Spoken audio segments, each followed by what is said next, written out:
همه جو که میبینید اینجا وسط بیابونای گنبده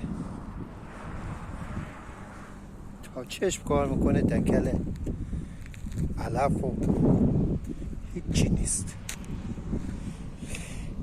ولی اینجا ما یک فسیل وسط بیابون داریم. اینجا بشینم قشنگ دریده بشه. یک فسیل سنگ، فسیل توتیلیا بود.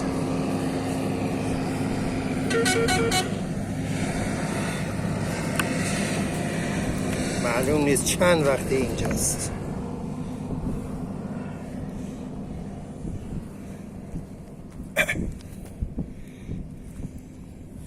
پشتش هم ببینیم هست یا فقط روش؟ کاملا پشتش هم هست. همه هم میگن این توی دشت چی کار میکنه؟ شخص که نیورده که.